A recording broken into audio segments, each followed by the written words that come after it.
Today on Sand Custom Gruvas.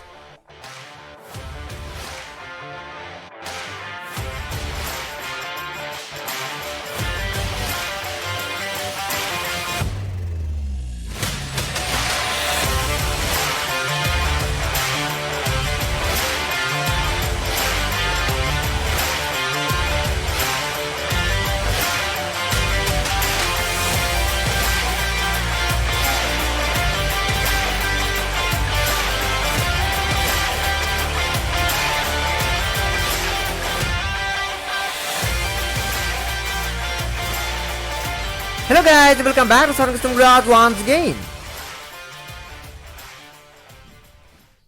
तकरीबन 2 साल पहले 2019 में मैंने एक हिंदुस्तान कॉन्टेसा का एक स्केल मॉडल रेडी किया था, एक कार्डबोर्ड मॉडल जिसकी कलर डार्क ग्रे था और रूफ टॉप ब्लैक था। लेकिन फिर उसके बाद 2020 के एकदम शुरू तक मैंने कार के कलर को चेंज कर दिया था और उस बार मैंने कार की कलर व्हाइट कर दिया था और फिर उसमें सिल्वी मस्टैंग टाइप का ब्लू कलर की रेसिंग स्ट्राइप भी डाल दिया था।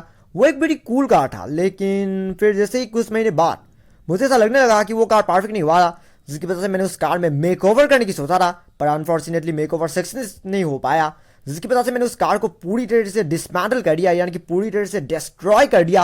और फिर उसके बाद एक नए वाले मॉडल को रेडी करने की सोचा, जो कि पुराने वाले मॉडल से ज़्यादा बेटर है। मैं उस सिल्वर कलर की मॉडल की बात कर रहा हूँ, जिसकी roof top dark grey colour का था।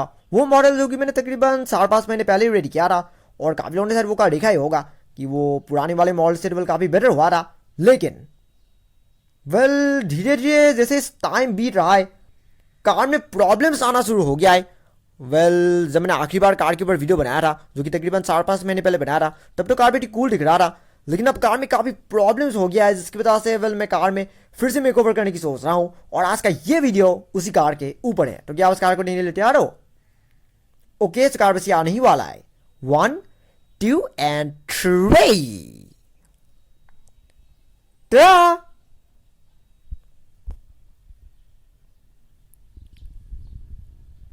The fully handmade Hindustan Contessa.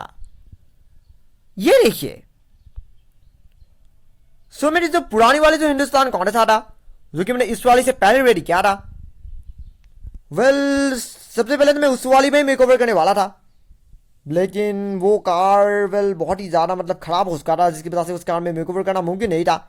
इसलिए मैंने उस कार को डिसमेंटल कर दिया था। फिर उसके बाद इस नए वाले मॉडल को रेडी किया था, जो कि पुराने वाले मॉडल से काफ़ी अच्छा हुआ था। लेकिन अब कार में कुछ प्रॉब्लम्स आना शुरू हो गया है, जिसकी वजह से मैं इस कार में एक और बार फिर से मेकओवर करने की सोच रहा हूँ।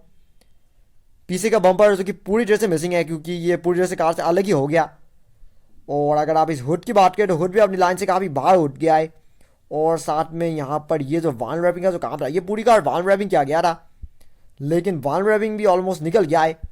और साथ में जो ये जो टायर्स है, काफ़ी लोगों ने नोटिस किया होगा कि जो व्हील की जो अलाइनमेंट है वो भी बिल्कुल ख़राब हो गया है, क्योंकि ये जो टायर्स था ये पहले बॉडी से काफ़ी बाहर हुआ करता था, बिल्कुल सामने के टायर्स की ट्राई, लेकिन अब ये काफ़ी ज़्यादा अंदर घुस गया है।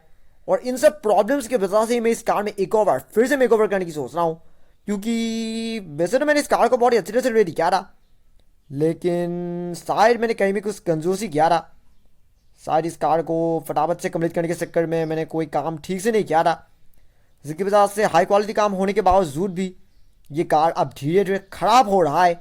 और इस कार को एक और बार फिर से मेकओवर की ज़रूरत है, क्योंकि हिंदुस्तान कॉन्टेसा की मॉडल्स मैं यकीनन कह सकता हूँ कि काफ़ी लोगों ने शायद रेडी नहीं किया होगा, खासकर इस तरह की कार्डबोर्ड मॉडल्स, क्योंकि ये एक बहुत ही आइकॉनिक कार है और इस कार का कोई भी स्केल मॉडल्स इस तरह से आसानी से मिलता नहीं है। और इसकी वजह से मैंने ये कार्डबोर्ड मॉडल रेडी किया था, लेकिन अब इन सब प्रॉब्लम्स की वजह से मुझे ये कार देखकर बिल्कुल भी अच्छा नहीं लग रहा है, और इसलिए मैं कार में एक और बार फिर से मेकओवर करने की सोच रहा हूँ।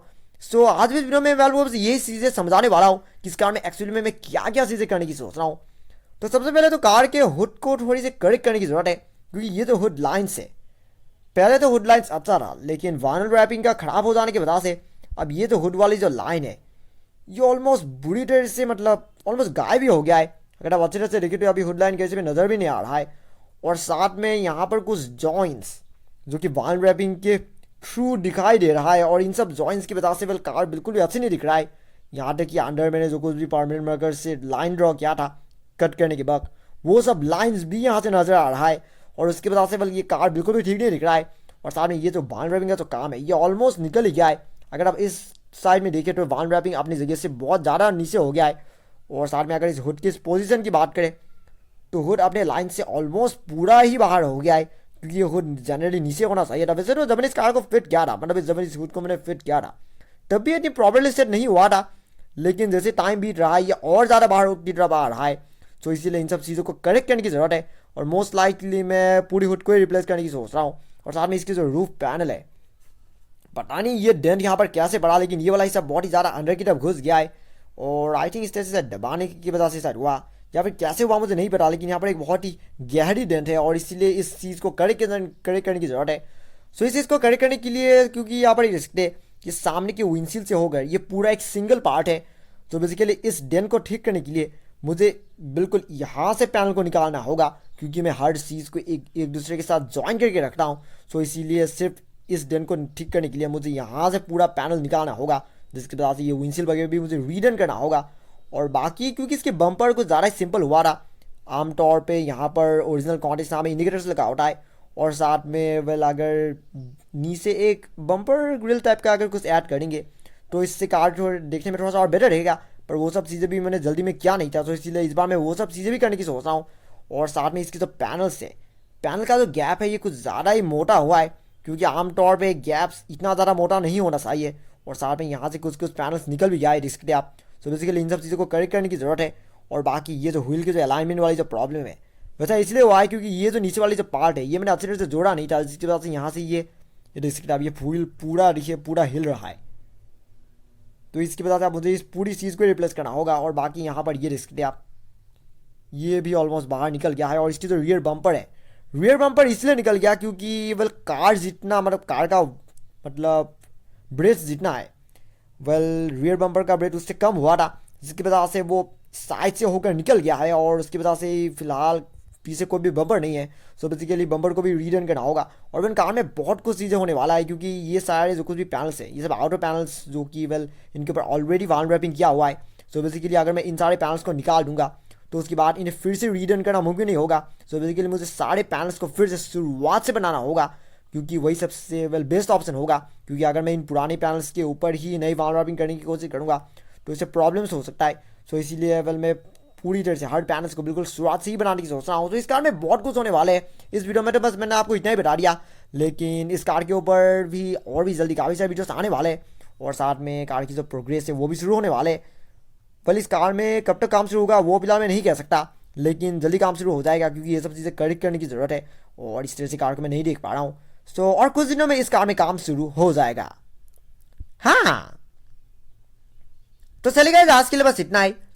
फिर मिलावट की मेरी एक और नई वीडियो में, जिसमें मैं आप लोगों को ऐसे ही और भी कमाल की कस्टमाइज की गई और मेरी खुद की तैयारी की गई स्केल मॉडल कार्स दिखाने की कोशिश करूंगा। लेकिन तब तक अगर आपको आज का ये वीडियो समय पसंद आया, you don't forget to like, comment, share and subscribe to my channel, and also click the bell icon so you'll get notifications of every new video. And thank you very much for watching my video.